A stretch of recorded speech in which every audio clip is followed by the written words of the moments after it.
1. 호화 여객선 연속살인사건. 호화 여객선 연속살인사건은 코난 애니메이션 최초로 전후편으로 제작된 에피소드입니다. 코난 일행은 어느 외딴 섬에 놀러갔다가 돌아오는 배 시간을 잘못 알아 꼼짝없이 갇힐 뻔했는데요. 다행히 마침 그 섬에 방문한 여객선을 얻어 타 집으로 돌아올 수 있게 되었습니다. 알고 보니 그 섬은 하타모토 가문이라는 재벌가 소유였고, 이 여객선은 그곳에서 가문의 신혼부부 나츠에와 타케시의 결혼식을 진행하고 돌아오는 길이었죠. 그런데 그때 이 여객선에서 가문의 당주인 고조가 살해당하는 사건이 일어나게 됩니다. 이후 배 위에 있던 사람들은 새신랑 타케시를 가장 유력한 용의자로 지목했는데요. 그는 코난 일행을 제외하곤 유일한 외부인인데다가 하타모토가의 라이벌 집안 아들이었다는 사실을 숨기고 있었기 때문이었죠. 그리고 살해 현장에서 그의 겉옷에 꽂혀있던 꽃까지 발견되며 이 주장은 거의 기정사실이 되었습니다. 하지만 이 사건의 진짜 범인은 바로 나츠에의 사촌동생인 이치로였습니다. 알고 보니 이치로는 나츠에를 오랫동안 짝사랑하고 있었죠. 그래서 몇 년 전 이치로는 나츠에와 결혼을 허락받기 위해 고조 어르신을 찾아갔지만 너 같은 놈이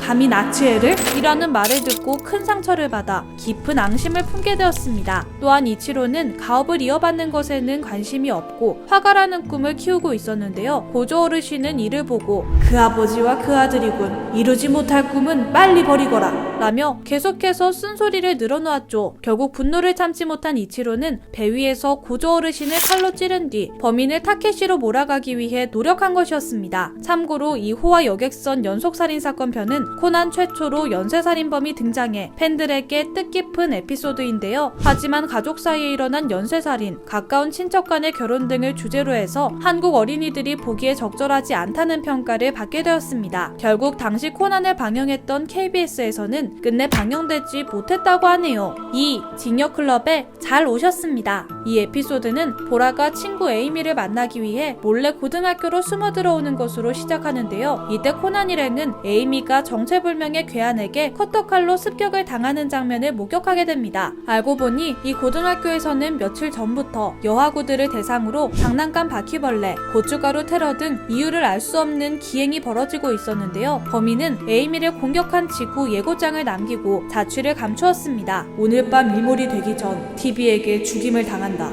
이후 코난 일행은 수소문 끝에 커터칼을 잃어버렸다는 용의자 카리아 유토를 만나게 되었습니다. 그는 학교 최고의 미남이자 우등생으로 까칠하고 차가운 성격의 소유자지만 그 외에는 특별히 범인으로 의심되는 점이 없어 사건은 더욱 미궁 속으로 빠지게 되었죠. 그런데 알고 보니 이 사건은 에이미의 자작극이었습니다. 지금으로부터 약 한 달 전 에이미는 유토에게 사랑의 편지를 보내 단둘이 얘기하자고 불렀고 이에 알겠다고 답장을 받았는데요. 약속 당일이 되어 에이미는 장대비를 맞으며 하염없이 그를 기다렸지만 유토는 결국 자리에 나오지 않았습니다. 알고 보니 그는 내가 이렇게 답장하면 걔가 진짜 나올까 말까? 라고 친구들과 내기를 하며 에이미를 조롱한 것이었습니다. 이 사실을 알고 분노한 에이미는 복수를 다짐했습니다. 그리고 한 달 동안 유토가 의심받을 여러 정황을 만들어 놓고 스스로 그날 밤 목숨을 끊어 그를 범인으로 몰 작정이었던 것이죠. 이후 미라는 에이미에게 너 같은 친구가 이딴 쓰레기 때문에 스스로 목숨을 끊을 이유는 없어 라고 말하며 무사히 사건은 마무리되는데요. 하지만 해당 에피소드는 학교에서 커터칼 난동, 고등학생이 치밀하게 설계한 자살 등으로 모방범죄의 위험성이 제시되어 결국 한국에서는 미방영되었다고 하네요. 3. 현경의 검은 어둠.